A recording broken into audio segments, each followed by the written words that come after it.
नमस्कार, news 18 India पर आप सभी का स्वागत। नंबर 1 चैनल का नंबर 1 शो साजिश देख रहे हैं आप। मैं हूं आपके साथ मोनिका ठाकुर। साजिश में आज आपको दिखाएंगे गाजा की गलियों में चल रहे युद्ध की सबसे नई तस्वीरें। इजरायल के ग्राउंड ऑपरेशन को रोकने के लिए हमास ने अपना सीक्रेट हथियार चलाना शुरू कर दिया है। ये इतना सटीक है कि एक ही हमले में इजरायल के कई टैंक दम तोड़ चुके हैं।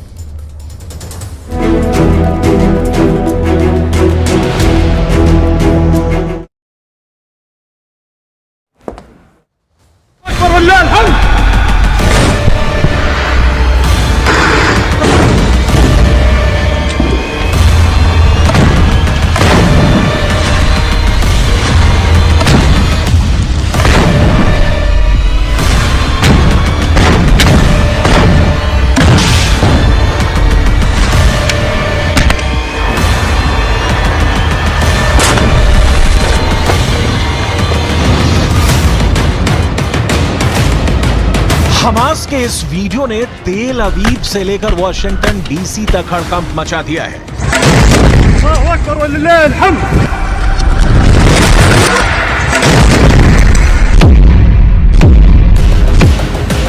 2 मिनट के वीडियो ने इजरायल को चौकन्ना कर दिया है।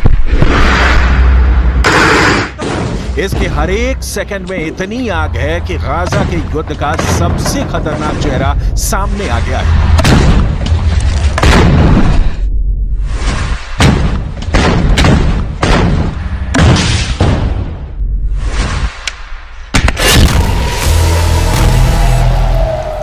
इजरायल में माना जा रहा है कि अगर हमास के इस खतरे से नहीं निपटा तो गाजा में उसे हार का सामना करना पड़ सकता है।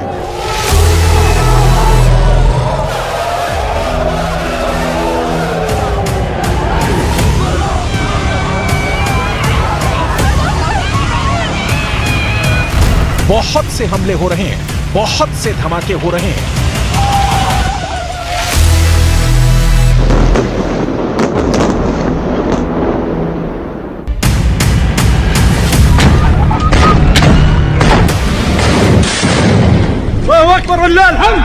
इजरायल के टैंकों और बख्तरबंद गाड़ियों को हमास चुन चुन कर मार रहा है।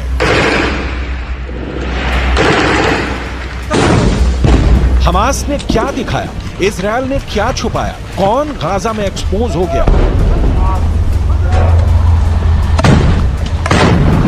इसकी फायर पावर में दम है और किसने 24 घंटे के अंदर कौन सा बड़ा दावा किया है? 2 मिनट के अंगारों से भरे इस वीडियो में सब कुछ पैक है।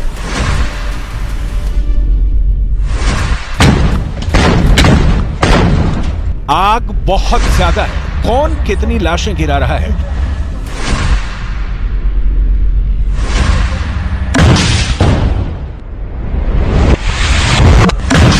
आप जानकर चौंक जाएंगे। इस वीडियो को अब डिकोड करते हैं। एक एक सेकंड बहुत ध्यान से, बहुत गौर से देखिएगा। यह है गाजा में चल रहे ग्राउंड ऑपरेशन को लेकर हमास का सबसे नया वीडियो, जिसमें शुरुआत से पहला धमाका कंप्यूटर जनरेटेड ग्राफिक्स से दिखाया गया। इसके बाद आती है वो तस्वीरें जिसमें हमास के हमले की बड़ी शुरुआत होती है।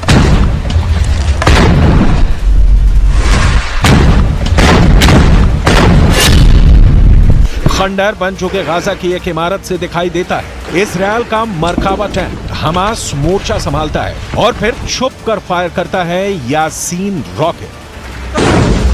रॉकेट फायर करते ही हमास का यह दस्ता दूसरे कोने पर भागते हुए पहुंचता है। एक टूटे हुए दरवाजे के बाहर रॉकेट ताना जाता है और फिर वहां खड़े इजरायल के एक टैंक पर यासीन एंटी टैंक रॉकेट दाग दिया जाता है। तीसरा हमला भी आड़ से किया जाता है। टारगेट पर इजरायल का टैंक है और हमला भी यासीन रॉकेट से किया जाता है। कुछ ही दिनों के अंदर हमास का यह रॉकेट पूरी दुनिया में चर्चा का मुद्दा बन गया है। चौथा हमला सड़क के पास खड़ी एक नेमर बख्तरबंद गाड़ी पर किया जाता है। इसमें 9 सैनिक बैठते हैं, इसलिए नुकसान का अंदाजा लगाइए।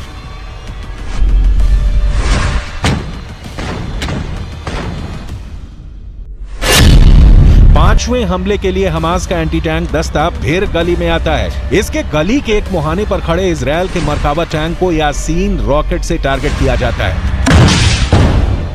निशाना सटीक लगता है, हमलावर स्क्वाड फिर छुप जाता है। यही होता है गोरिल्ला युद्ध।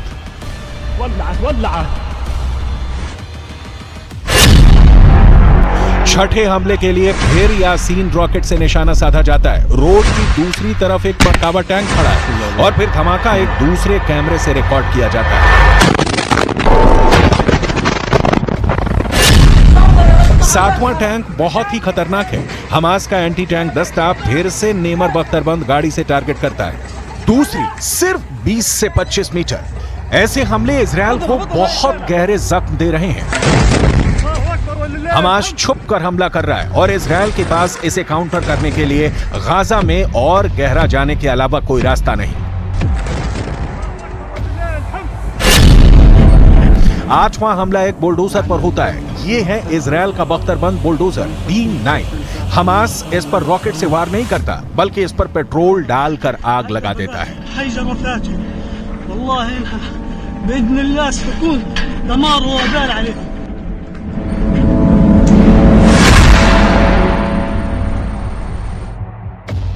अभी तक के युद्ध में हमास का दावा है कि उसने इजरायल के 60 से ज्यादा टैंक और बख्तरबंद गाड़ियों को तबाह कर दिया है।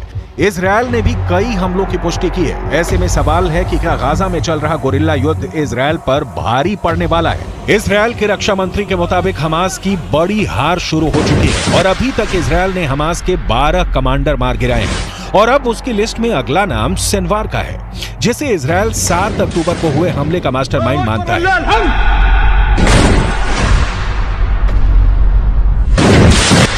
המסגרות האלה הולכות ומתכרסמות, הולכות ומתפרקות כתוצאה מהפעולה הנחושה של לוחמי צה"ל.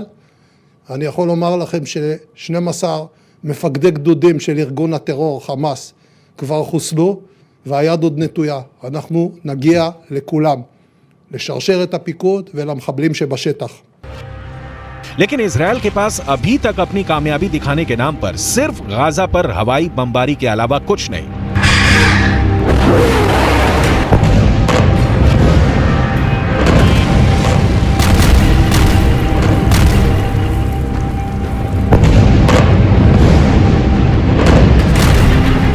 जबकि हमास जो वीडियो जारी कर रहा है उसमें इजरायल के टैंक फटते हुए साफ नजर आ रहे हैं। इन सब हमलों में हमास का यासीन रॉकेट इजरायल के लिए बहुत बड़ा खलनायक बनकर उभरा है। यासीन रॉकेट कैसा होता है, इसे समझने की कोशिश करते हैं।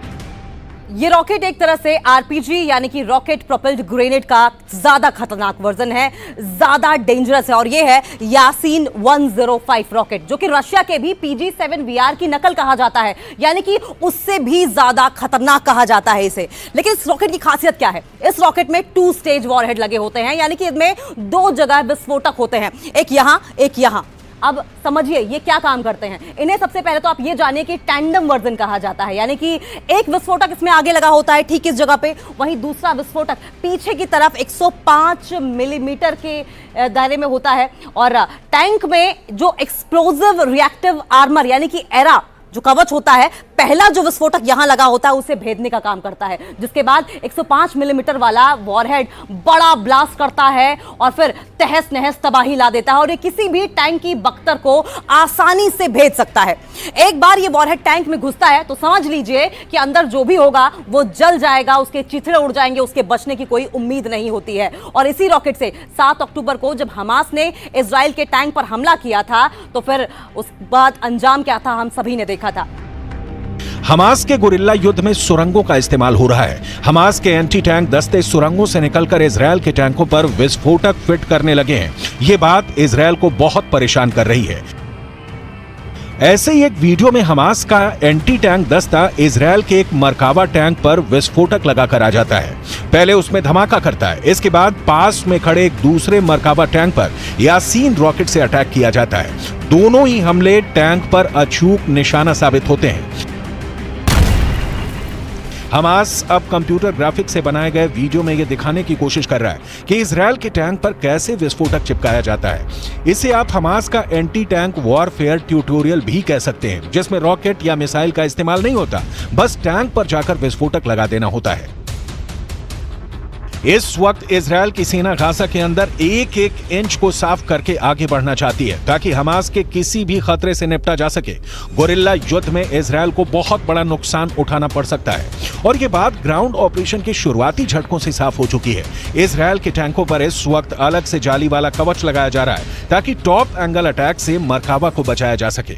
इजरायल का ग्राउंड ऑपरेशन अभी उत्तरी गाजा में चल रहा है। इजरायल की सेना एक एक कोने को तलाश रही है क्योंकि कहां पर सुरंग होगी और कहां से हमास का अगला हमला होगा, इसकी उसे भनक तक नहीं लगती और हमला हो जाता है। जबकि इजरायल का दावा है कि हमास के कई कमांडरों की कब्र खोदी जा चुकी है।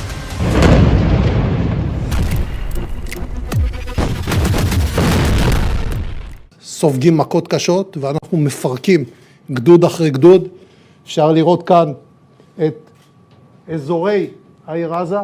בכל מקום כזה, בכל ריבוע כזה, יש לפחות מסגרת גדודית או פלוגתית. המסגרות האלה הולכות ומתכרסמות, הולכות ומתפרקות כתוצאה מהפעולה הנחושה של לוחמי צה"ל. אני יכול לומר לכם हमास के नए नए वीडियो आ रहे हैं जिसमें गली मोहल्लों से युद्ध दिखाया जा रहा है। हर जगह यासीन रॉकेट ही हमास का सबसे सटीक हथियार साबित हो रहा है। इस वीडियो में भी हमास के एंटी टैंक दस्ते अचानक सामने आते हैं और खंडहर बन चुकी इमारतों से इजरायली टारगेट पर यासीन रॉकेट दाग देते हैं।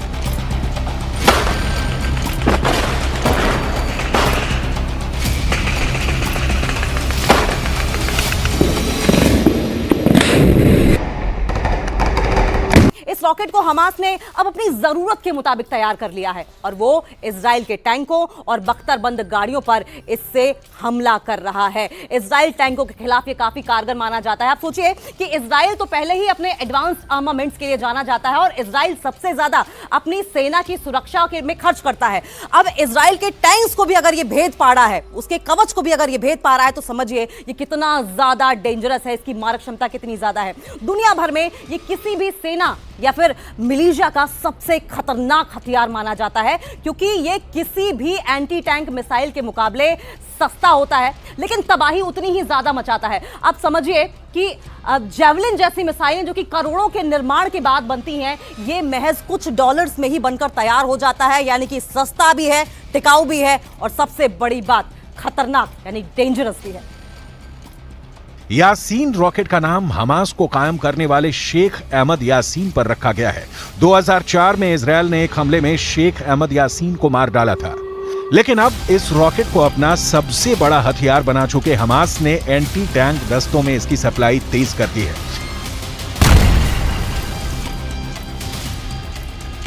यही वजह है कि गाजा का गोरिल्ला युद्ध शुरुआत के साथ ही बहुत ही खतरनाक स्टेज में पहुंच चुका है। इजरायल की लगातार बमबारी के बीच हमास के पास इस वक्त सड़कों पर लड़ने के लिए इससे बेहतर हथियार नहीं है। ये बात इजरायल भी जानता है और उसके सामने इस रॉकेट का तोड़ निकालना बहुत बड़ा चैलेंज बन चुका है।